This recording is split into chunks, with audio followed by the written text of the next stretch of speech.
ibon. Yan, yan. Nakaibon yan. Kapitan natin. Yan.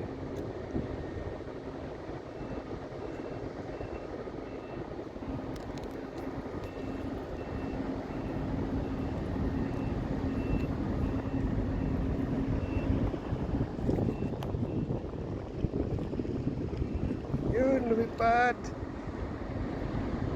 Lumipad.